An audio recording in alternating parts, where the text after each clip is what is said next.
What is the timeline for contract review? This is one of the most frequently asked questions that I receive from clients and potential clients. Oftentimes, attorneys get such a bad rap for slowing down any process, especially contract reviews and negotiations. And a lot of times it's because we want to make sure we're spending enough time with your matter so that we're not missing anything. We want to make sure that your rights are adequately protected. And sometimes we can just have a lot on our plate.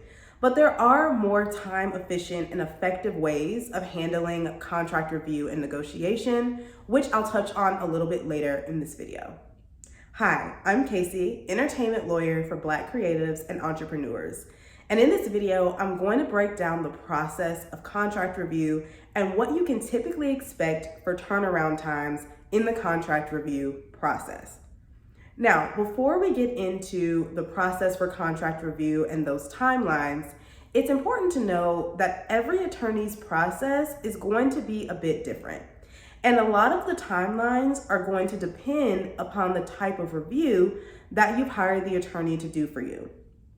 If you haven't watched last week's video, I strongly encourage you to go back and watch that video where I break down the 4 types of contract review. Those being issue-specific contract review, basic contract review with edits, and contract review and negotiations. Again, I strongly encourage you to go back to last week's video so that you can get specific information on what those types of contract review entail.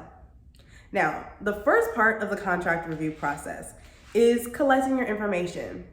This typically happens during the attorney's application or initial consultation phase, and this is a part of the process where the attorney will want to get basic information like the names of the parties, the key deal terms, and want to know what your most pressing concerns or issues are with the contract. Now, this part of the equation typically happens at least a few days before the attorney will actually begin reviewing and potentially redlining the contract for you. How long this step takes really depends upon when you decide to formally engage the attorney.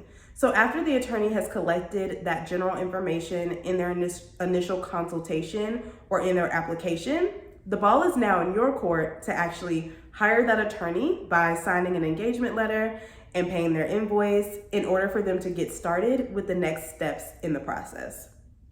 The second step is research and review of materials. Now, this part of the process can take anywhere from a few hours to a few days. This is going to largely depend on the type of contract review you hired the attorney for. If the attorney has been hired to make edits and negotiate on your behalf, then this process will take a little bit longer. Typically, when I've been hired to handle negotiations for a client, I spend a good amount of time in this phase. Now, regardless of the type of contract review that I am retained for, I typically still always do a little bit of research. But when I'm doing negotiations, I like to see exactly who the other party is. I like to see if it's someone who I've negotiated with before, because I know that that will help to speed things along. I like to get an idea of what conversations have already taken place. So I'll spend a lot of time reviewing previous email communications that my client has had with the other party. This also helps me to get an idea of the other party's personality so that I know what type of negotiation tactic is going to work in this particular matter. Now, the third part of the process is the actual contract review. As you can imagine, this is the step that takes the most time. And this can last anywhere from a week to several weeks. Again, it largely depends on the type of contract review that you hired the attorney for.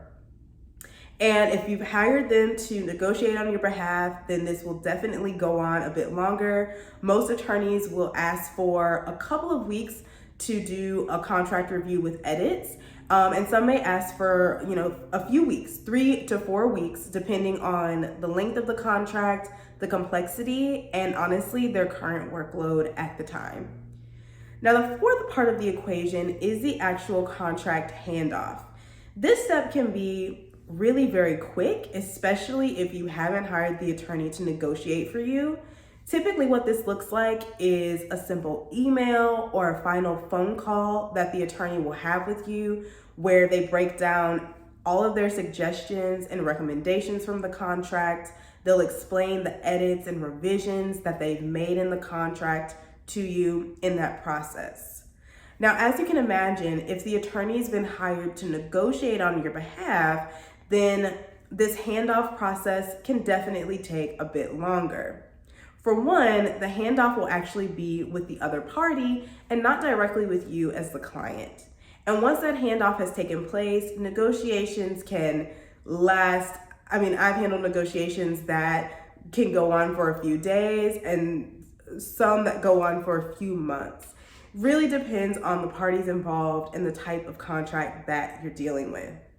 But I will say that time-efficient attorneys will drastically cut down on this process by communicating with the other party before the handoff phase, as well as outlining specific deal points and concerns in email communications or in a phone call as soon as the matter starts. That's the approach that we follow at my law firm, C Handy Law. We've developed a process in our signature service, Deal in a Day, that significantly and drastically cuts down on the timeline for contract review and negotiation. You can learn more about that service in the description of this particular video, but I hope that this video has been helpful for you in understanding the general time frame. So if you haven't hired an attorney to negotiate on your behalf, the entire process can take anywhere from a week, typically 2 weeks, possibly 3 weeks. But if the attorney is negotiating for you, then this process can go on a bit longer. Again, I hope you found this video to be helpful. If so, please like and subscribe to my YouTube channel so that you can get information on when I release new videos.